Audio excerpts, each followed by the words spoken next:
Wealth, security, and opportunity are a byproduct of success. However, it often comes at the expense of deep personal satisfaction and happiness. This is the Design Your Destiny podcast, and I am your host, Penny Chason, board-certified hypnotist and #1 international best-selling author. I work with the highly successful influencers, business leaders, corporate leaders who desire a life by design. In this podcast, I will bring to you succinct solo episodes and interviews that dissect the challenges of success and highlights the ways to leverage your most underutilized asset, your subconscious mind. If you desire peace and happiness in your life, better health, and stronger relationships so you can enjoy the success that you have created, keep listening because this podcast is for you.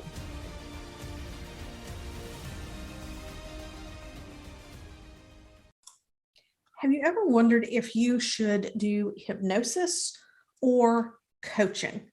I know that sometimes people will reach out to me and say that they have a coach. They don't think they should do hypnosis right now. And sometimes people pause their coaching to do hypnosis with me and then to go back to coaching. So which is it? What is the right answer? And I'm going to start this conversation off by saying both and. You can do both, and there's absolutely nothing wrong with doing both. Coaching is a very valuable thing. It sets you up in a dynamic where you can literally step back, reflect, take a look at what you're dealing with, and get a different perspective, a fresh way of thinking about your challenge, your problem, whatever it may be. And through that fresh perspective, you can approach the problem differently from a conscious perspective, right?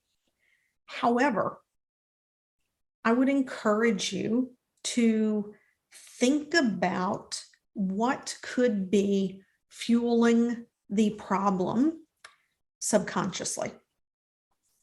I'm going to give you a few different scenarios of things that some of my clients in the past have experienced, and even some things that people have reached out to me about that maybe we didn't end up working together, and how there is a subconscious component to that may have nothing to do with anything.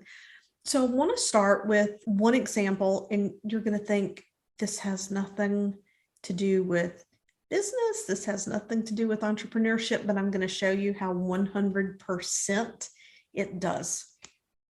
I reached out to a friend who has just, in an amazing way, supported me in business. And I just basically said, you know, like we're at a little bit of a deficit here. I just want to offer you a session. It was like, great. You can help me deal with this fear that I have. So there was this fear that was taking place, and it's a normal, average, run-of-the-mill fear. I'm going to just toss out there, let's say it's something like fear of elevators. Okay, that'll be what we'll use for confidentiality's sake, fear of elevators. So as we dove into this fear of elevators, what came out of it was not the elevator at all. What came out of it was what the elevator represented. Being in a space where, and again, I'm doing my best to reframe this to maintain confidentiality at all costs. Being in an elevator represented being in a space with people where they would be noticed. Have you ever gotten on an elevator with other people, and when you've gotten on that elevator, have you ever been able to not notice the other people on the elevator? It's impossible. Someone's going to say hello, or people need to move around and make room, or maybe you're trying to decide where you want to stand if there's several people on the elevator because we want our personal space, we want to be safe, whatever. So you're noticed. People see you. And basically, through the work that we did together, everything that unraveled is What will people think of me? Am I good enough? Will people think there's something wrong with me? Am I an imposter? Do I fit in this room of people? So even though the thing was around the elevator, it really wasn't the elevator at all. The elevator was a socially acceptable expression of this deeper fear. Now, I would be quite comfortable saying that this person had probably had coaches to work around trusting themselves, dealing with doubt and that kind of thing.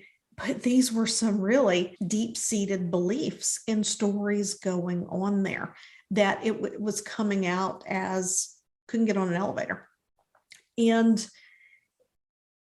we think we know what the problem is, and we don't always know what the problem is. I've heard people say you just got to be more committed. 99% committed is a bitch. That's one that a coach would say to me, and absolutely love him and admire him, with the point being, just decide and do it, right? You don't try, you just decide and do it. And when you come up against these things that are getting in your way, you face those things head on and you deal with them. That's how you get from 99% committed to 100% committed. But when someone tells us you're just not committed enough, and we don't understand what is causing us to procrastinate, when we don't understand what is causing us to overthink, when we don't understand what is keeping us in this place of being the bottleneck in our business, trying to do everything ourselves when we know we should be paying somebody else to do it, those are all subconscious things. So your coach can coach you on strategies. Your coach can coach you on hiring a team member. Your coach can give you direction for marketing and say, this is your marketing strategy. You need to go out and give me this piece of content, and we're going to do this blog post and this podcast, and we're going to take it and turn it into all of this social media content. And you're sitting there going, I just don't like to write. I can't do a blog post. I don't like to write. That's not going to happen. What is going on there? Because that avoidance is also a subconscious behavior. These things are subconscious. There are something saying, no, we can't go there. No, we don't want to experience that. This is where hypnosis is different from coaching. Coaching can give you a strategy. Coaching can give you a perspective. Hypnosis goes in and finds the thing that's getting in the way, and we just neutralize it. We remove it. And now there are different types of hypnosis. I'll do an upcoming podcast episode on that. There are different types of hypnosis meant for different, I wouldn't say they're meant for different things, but they're used in different ways. But the style of hypnosis that I do with clients in a one-on-one basis, we are going to get insight around whatever it is that is creating this behavior, whatever it is that's getting in a way, overthinking, the worrying, the people pleasing, the busyness, whatever it may be. We're going to go in and we're going to get the insight. What happens when we get insight? Because I know you're going to say, when I work with a coach, I get insight. Yeah.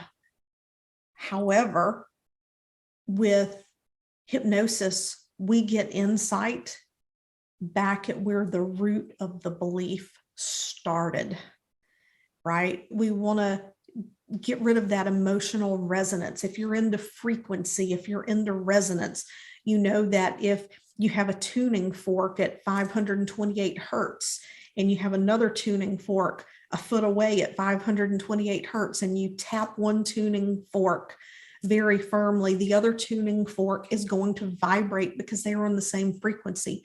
Emotions do the same thing. So sure, you can get insight around your current situation with coaching, but with hypnosis, we get insight with the thing that's resonating. And in that moment of insight, your neural pathways become very malleable. You become hyper suggestible. And that's where we lay in those new beliefs around the identity that you desire to be.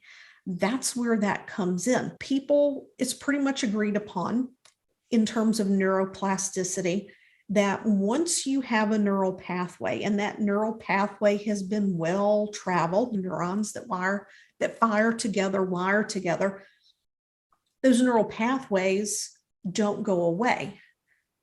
So when you're using some more classical basic methods of hypnosis, what you're doing is you're creating a new neural pathway in hypnosis, right? The old pathway is still there. You're creating a new pathway, and we're really ingraining that neural pathway at an accelerated pace, okay? When the brain has placed a level of importance on a belief, that's different than a habit. It's different than a habit of thinking. So when you go in and the brain forms a new belief and goes, oh, there's nothing wrong with me. What? I can get on elevators. That's no big deal because there's nothing wrong with me. When you get that insight at the subconscious level, and you've told the brain this is not true, and you actually form a new belief, not just a neural pathway, but a new belief. You put things on hyperspeed. You accelerate things. Now, it's like I tell all of my clients, I can get you the subconscious transformation. I can get you the shift, but then it's up to you what you do with the shift afterwards to actually go out and take action and do those things. So that's one other example. And let's see, hypnosis versus coaching. I think that sometimes when we're dealing with coaching, we can, and this just doesn't tie back hypnosis to coaching. I think what I'm about to share applies to any and all professions, from healthcare to politics to people who do any kind of training or mentorship. When someone comes to us and they're seeking advice and counsel, they're automatically more suggestible. And sometimes in coaching, especially when you're teaching strategies and ways of navigating certain problems in business, we can only operate from the level to which we have worked through things ourselves. So there can even inadvertently be some degree of projection of our own beliefs. And we can pick those things up from the people who coach us or mentor us because we're in a slightly more suggestible state. And this is why it's so important when hiring a coach that you hire someone who is aligned with you, because if you hire someone who's not aligned with you and where you want to go, they may be teaching you strategies that just don't feel good. And then you may get confused and you may doubt yourself. However, at the same time, you may be telling yourself this just isn't aligned when there's a part of you inside that is screaming, this doesn't feel safe. I've never done this before. I'm not sure about this. I don't think I can do this. So there is a difference between things not aligning and subconscious resistance. So within hypnosis, this is why I go to my clients and we do identity work. And I'm like, what is it that you want? What is it that you desire out of this? And I will introduce ways of thinking about things differently. I'll ask questions to get people thinking, but it is a value of mine to be an integrity to not tell people what to think. I will tell people sometimes if I think someone would benefit from a certain podcast or a certain book, I will encourage people, you know what, why don't you go check this out and see how it lands with you? And a lot of times I hit the mark right on, not always, but then that gives me information back as well in work with the client. It's important to me within hypnosis, things that we hope to achieve in hypnosis is a better way of thinking, feeling, and believing about what it is that we want in our life, to let go of the things that don't align with the way we want to think, feel, and believe. And we're doing this from perspective that's not conscious, because in my experience, thousands of hours of sessions, I could probably count on one hand the number of times that the thing that the client believed was the cause of the problem was connected to the problem. Most of the time, it's a symptom of something else. And if you're an entrepreneur and you're listening to this, you know all about symptom hunting and those kinds of things, because you use it in your business all the time. It's the same thing with the subconscious. The cause is rarely what's showing up as the symptoms. And a lot of times people don't even realize a symptom is a symptom, which is why we're having this conversation right now. And I'm able to have that understanding that most people who are addicted to busyness have this story that they just have a really good work ethic. I work 12, 14 hours a day, 7 days a week. Is it a good work ethic? Does your business really require you to spend 10, 12, 14 hours a day? Does it really require that much of you? Or is it something else? Is there a drive there that you have to? If you're telling yourself you have to, I have to do this, I have to show up this way, there's a story there. There's something underneath the surface. And there are coaches who encourage this behavior. I looked up the statistics, and 95% of entrepreneurs who were surveyed report symptoms of burnout. 95%. I think that's a clue that there's something that needs to be done differently.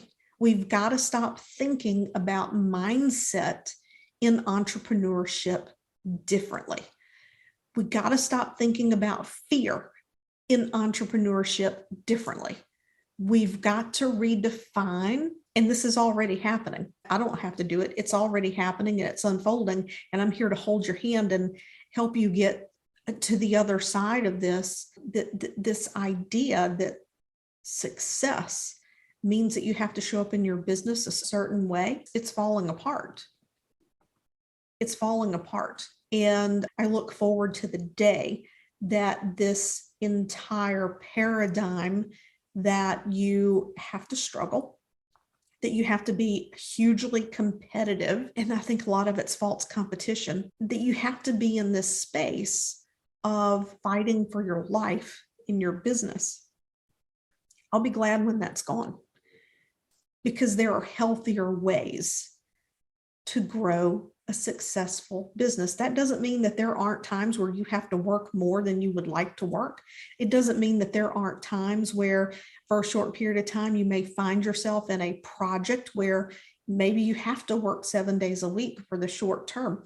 But if you find yourself not being able to say no to opportunities because you feel like you've got to in order to be able to succeed, if you can't say no to what needs to be done, then there's something to be evaluated there. And coaching is not going to move you out of that, because there's something else driving that much deeper. Maybe a scarcity mindset, maybe a lack mindset. Maybe there's a deep-seated fear around safety, security, be it financial, relationships. Hypnosis can help you to neutralize those things so you can have clarity, you can have focus, you can enjoy your life that you're creating on the journey. That's what it means to have a satisfying life, to be able to enjoy what you're doing as you're doing it. Business is not hard unless we think it's hard. Business is not hard unless we think it is hard.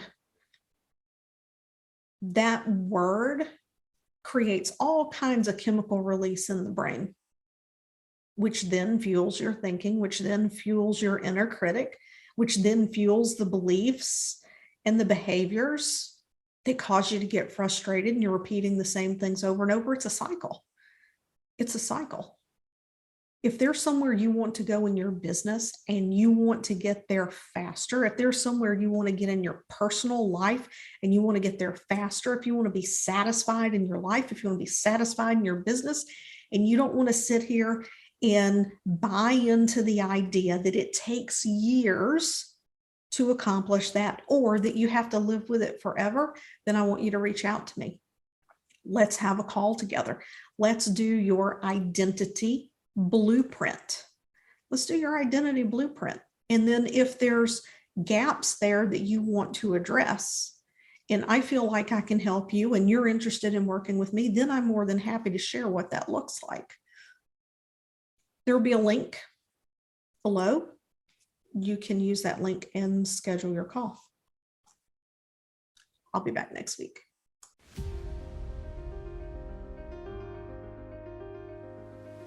Thanks for listening to this episode of Design Your Destiny. I would love to know what resonated most with you. So just take a screenshot of this episode, share it over on your Instagram stories, and tag me at penny.chason and let me know what you thought. Also, if you head over to iTunes and you leave a positive review, it helps this podcast to help reach even more people, making a difference, elevating humanity and mankind.